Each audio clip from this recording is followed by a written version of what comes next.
URC time. It's the big one. Zelím Nel, SA Rugby Magazine editor, and myself, North against South, Cape Town Stadium, 25,000. Get there. Stormers up against the Bulls. We've got two teams running hot. This is the game that showcases South African rugby, just how strong our internal competition has been. I know we were tired of local derbies. That was before we played all these international teams and started winning. We can't be tired of what's coming on Saturday. I mean, there's got to be a good crowd there, and this is going to be a cracker. And they've paused the entire competition just to showcase South African talent. They have. Cape Town is where you got to be. It's the Stormers up against the Bulls. Yeah. I know there is a game in Durban. We'll chat about that. Yeah. The Sharks are hosting the Lions. And for those who are asking, there is one third game in the URC. It's the Scarlets up against Cardiff. And the only question we want to ask there is, will it or won't it rain? Exactly. So the main focus is definitely going to be Cape Town. Yeah. 2 o'clock kickoff, 25 degrees. I'm going to be in the cheap seats, the $50 seats, with Ollie on Saturday, enjoying the occasion, having What a chip jersey and will you be wearing? I'll be wearing the jersey of rugby. Whoever wins, I'll be up there. So it's going to be a great occasion. Yeah. Spoken to both coaches in the week. They're so fired up for this game. But also to put on a spectacle. Yeah. To Europe and to the world. I mean, we've seen some amazing rugby from the Stormers and the Bulls in the last month at home. Their record over the last 10 matches has been impressive. Sublime. You've got all the stats if you want to work it through us, Zels. Yeah, so in the last, like you say, the last 10 matches for these teams, the Bulls lead the competition. They've scored or logged 37 log points, which is the most. I think they're followed by Leinster, the Stormers, and the Sharks with 36 log points over the last 10 matches. And then obviously you got the Stormers on a 4-match win streak. You got the Bulls on a 5-match win streak, the most in the comp. The Lions are actually on a 4-match win streak, so great to see them coming back to life. And there's permutations in terms of the logs. 6th, 7th, and 8th is the Stormers, Bulls, and Sharks, and we could potentially get into the top 4 this weekend. All right, so for those who haven't been following the competition too closely in terms of log points, because of the poor start that we had, and we go back to that poor start. We came out of a domestic season, we came out of an international season, we went into playing 4 matches away from home against teams that were playing with their current internationals. And when we talk internationals, we talk current internationals. Yeah. And the interesting thing there as well is we kept on waiting for South Africa's internationals, the Springboks, to come back. However, when we go back to that match 23 that played England in the last test that the Boks have played, the 1-point defeat, that still haunts me. Doesn't haunt you that much. You called it, I think. So 6 of that 23 play in the URC for South African teams, and Francis Steyn plays for the Cheetahs in the Currie Cup. So what was interesting for me was to listen to Scott Gibbs last week, raving about the competition, and now that we've seen the South African teams up against some of the Celtic clubs, where we probably got a bit tired, and I was guilty of saying Bulls Stormers 1 week, Bulls Stormers the next week, Province Bulls the next week. How good is our domestic rugby? And it was maybe a case of heavyweights cancelling each other out every weekend. But just to see the way our teams played against the teams from Ireland and Wales, Scotland and Italy, the pizzazz they played with, the all-round structure to their game was hell of a heartening to know that outside of that group of 20 we got overseas, there is a hell of a lot of talent here. But it also validates our suspicion that the overseas factor, playing on foreign pitches, was a real deal issue, because those teams have come over here and they've got absolutely pumped by South African sides. So, and they've done it without the support of, traditionally the New Zealand, Australian sides, more so than the Argentinians, they love being in South Africa, would say one of the biggest factors was going to Loftus and encountering 40,000 people, nutters. Going to an Ellis Park where the Lions are on a roll, and you get on there and 40 minutes later you're 20 points down and there's 50,000 going ballistic. And then the big one was always obviously going to Newlands, where they had an average capacity for, I think, the history of Super Rugby at 33,000 people. Jeez. It was always a grand occasion. And I know COVID has caused issues. Ticket prices, people say, can I afford that? Maybe not the hospitality suite, but to afford $50 to go to a game, $50 doesn't get me a smoothie at the gym. Yeah. $50 gets me a coffee and very little else if I'm going out. Yeah. And $50 doesn't buy me more than 2 beers. On happy hours. So if you really do love your rugger, and I could understand it if we were basement dwellers, 15 plays, 16, Bulls are playing turgid rugger. The Stormers are nowhere. But these are two teams that are playing such good rugby and are really featuring some of the most exciting talent in South Africa. And we speak about the French golden generation. There is a generation brewing here that is divorced from the 20 established players that are overseas. Spot on. That will still be a factor for the next, I'll probably say 10 of those 20 in the next 2-3 years for South African rugby. Yeah. But here, if you look at the Ulrich Lows and you look at the Evan Russes that are coming through, there's just two of them. But also nice to see a Marcel Coetzee back in the mix, a Dion Fourie back in the mix. Spot on. I mean, having those veterans come back and produce and deliver the quality of rugby that they have has been incredible to see. Dion Fourie is arguably the most dangerous ball hawk in the entire URC. Nobody even had him on their radar before the season started. The guy comes back and he's just demolishing teams at the breakdown. It's fantastic. Well, he looks like he's 26. Absolutely. I mean, he's going past 36, I think, or maybe even a bit older. Yeah. But he's got enthusiasm. He's also playing with that freedom that we saw Mornay Steyn come back from France with, where he spent 5 years playing for Stade Francais, where better player, looks like a more cultured, all-rounded individual. And really what I'm enjoying about the likes of Dion Fourie and Mornay Steyn is they're willing to have gone back and played in the Currie Cup, led both Currie Cup sides on occasion, and actually giving these youngsters their experience and being very pivotal to some important results there. We saw Mornay Steyn's calm again in the midweek game, win against Western Province. He'll be a factor always coming off the bench. Encouraging, though, that a guy like Chris Smith, who went to Sax, went to Stellenbosch University, hung around at the Pumas, has been given an opportunity by Jake, and he's entrusted him and not gone straight back to a Mornay Steyn, looking more long-term there. But the Ulrich Low, Evan Rus one for me, it's not necessarily a matchup between the two. It's what each one's going to deliver on the field. That, if you don't want to pay $50 for that, you don't love rugby. That is the truth. That is the golden truth right there. In fact, the entire back row combination, we talked about Dion Fourie, we talked about Marcel Coetzee, Ulrich Low, Evan Rus. I mean, Carl Brink is back in the mix for the Bulls there. Chiva Diamani is a speed merchant at blindside for the Stormers. I think it's going to be an epic showdown between the two back rows. And that the quality of those showdowns is across the team. You've got Frans Malherbe coming off the bench to add value to the Stormers in the second half. You've got Herschel Jantjies trying to resurrect his reputation. This is a huge game for him, this North-South derby. It's going to be fabulous. He's been the one player. So we've looked at the Stormers. Warwick Hallam, when he started at 15, has been really good. Damien Willemse at 12 has been outstanding. Fabulous. He's been decent at 15, but geez, I really like him at 12. Mani Lebok has been a revelation at 10. His style is suiting what Dobbo is doing with the Stormers. We look at the Bulls, Kurt Lee Arendse, outstanding. The midfield, Harold Foster. Jake says the most underrated player. He's a talker. You look at what Chris Smith and Mornay Steyn have done there. Obviously an Ulrich Low. There's just guys in form, but then that one, Paul de Wet's been playing ahead of Herschel and been playing good rugby. I saw Herschel come on against the Ospreys and he just looked at odds. He looked heavy in terms of his zip. I was looking at that surface and thinking, were they playing at Nelson Mandela Bay where it's just that sea sand under the grass? But I think in the space of 5 minutes, he made 3 very poor decisions. In his own 22, tried to run it out, slipped. The thing that shocked me the most was when he got the ball tapped out of his hand at the base of the scrum.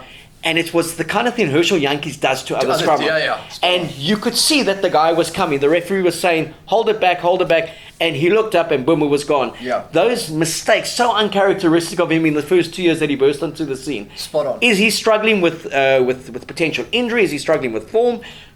What do you put it down to? I don't really know the answer to that question. I will say that Herschel is a guy that we've enjoyed every one of his test matches. He seems to come up with the clutch moments, and that sort of clutchness seems to have evaporated in recent times. I think he is a guy who's playing his way back into form, and the fact that Dobbo's backed him for this ginormous crunch derby clash suggests that he believes the guy can come through in a big way. And if there's anybody who can turn it on with a moment of magic at the right time, right place, it's Herschel. This is a big game for him. He comes through here. He kind of reestablishes himself as the go-to 9 for the business end of the competition as we go into the playoffs and that.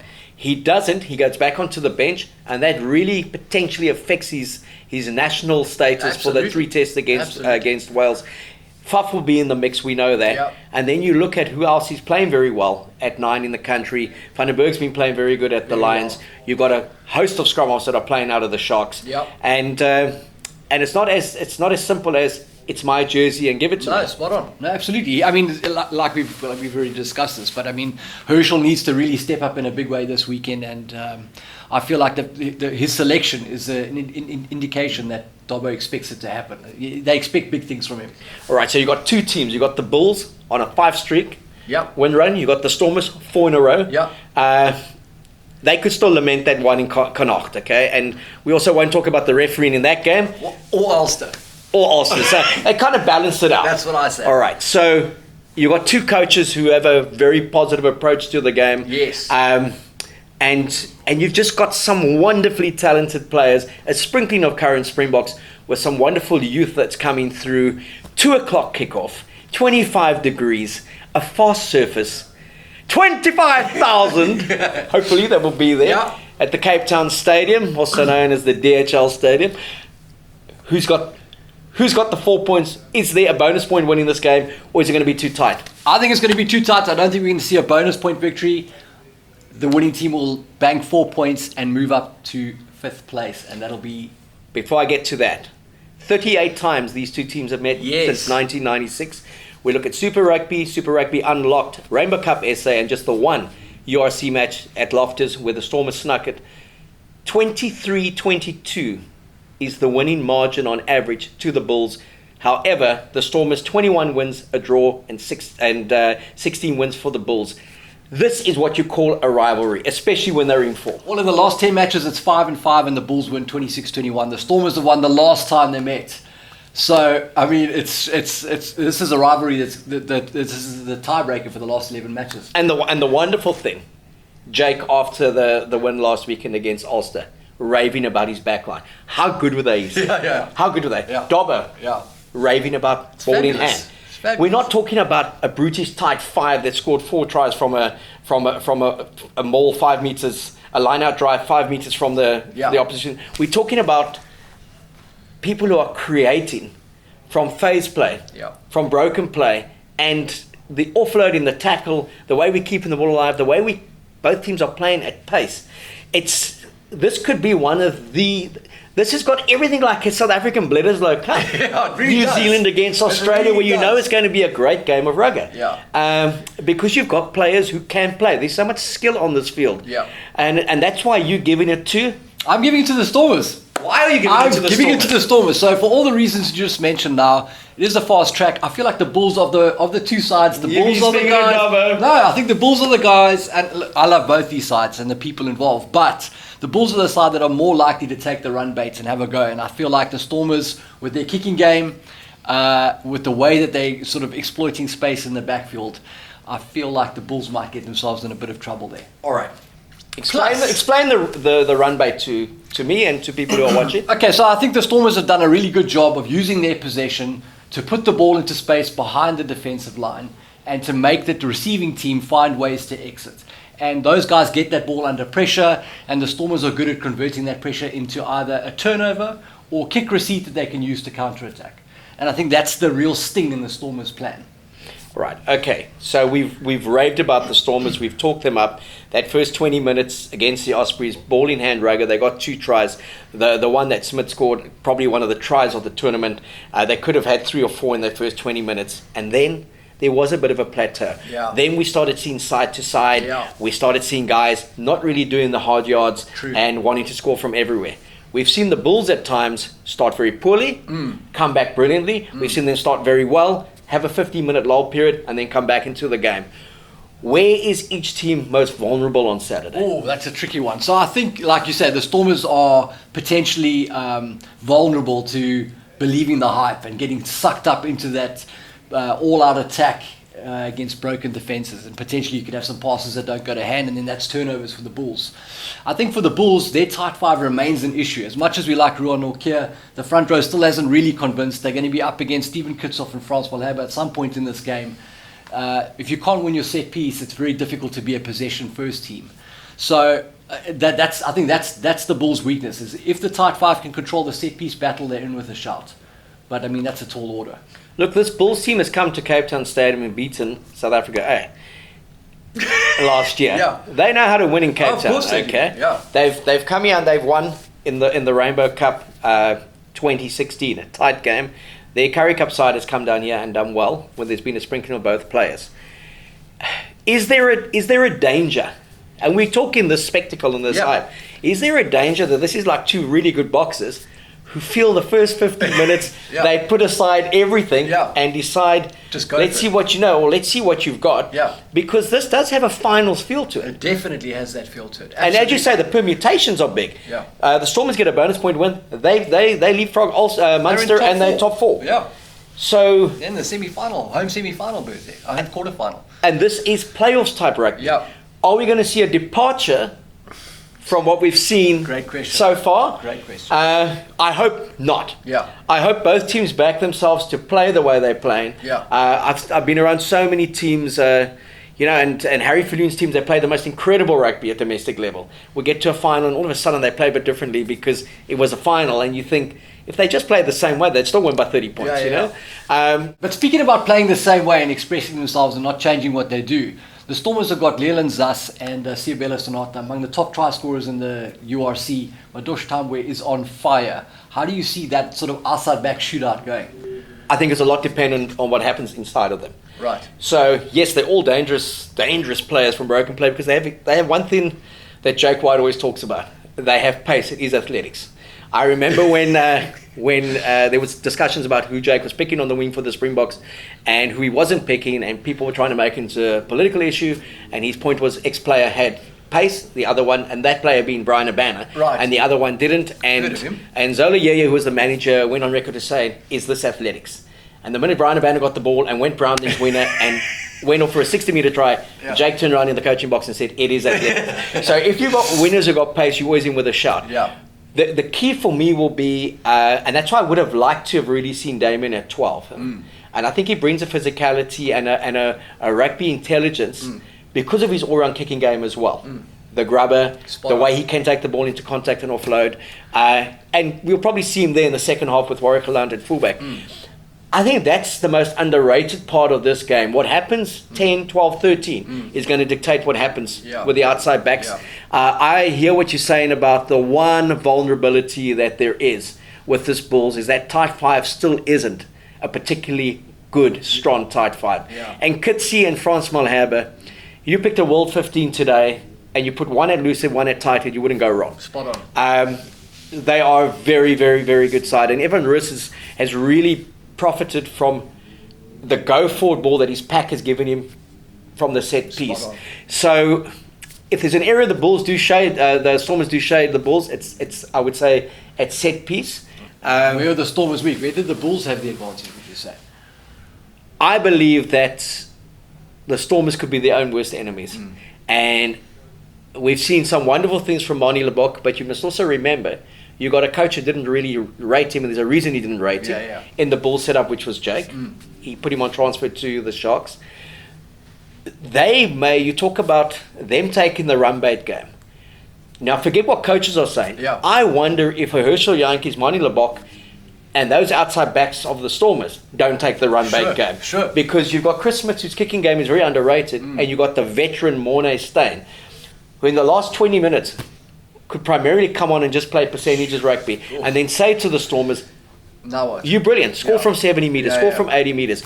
And the one thing when we looked at them against the Ospreys and against Cardiff, their defenses were so passive that even when the ball did this offloading the tackle, when it went astray, no one capitalized on it because it wasn't an aggressive defense. I think the Bulls' defense will be a lot more aggressive. I think it's going to be, do the Stormers get caught up in the hype of the occasion? I think on balance, I'll agree with you. Home ground advantage, huge factor, which gives the Stormers the edge. Yes.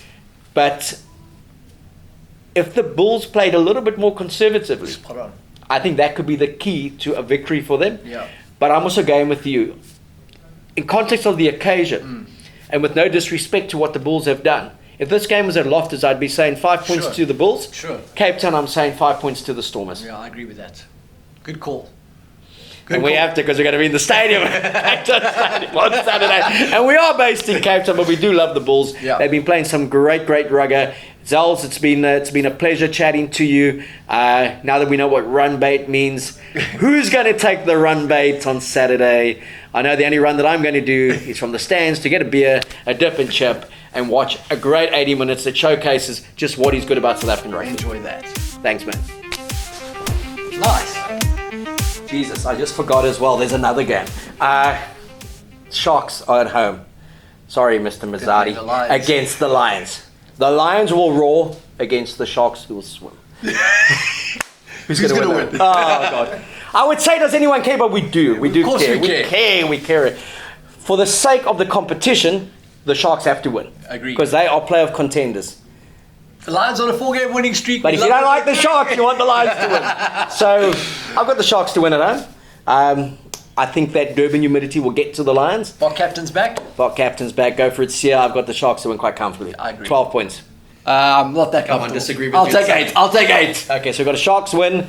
We've got a Stormers win. It's all the S's. Super Saturday. Coastal Coast. Coast to coast. And go to the Moneyman's account on social media. You'll find him on Moneyman. You'll find him on SA Rugby. You'll also find him on Keo. He gives you the tips. He's been on a roll in the last 2 weeks. He's getting them all right. He's been in the UK. He's been in Europe. He's back for this match. Check out his account. Check out Ollie's. Check out mine. Check out Zell's tips for the weekend. Make some money off us as well. Back the Stormers and back the Sharks. Let's go. Let's go, Yorsi.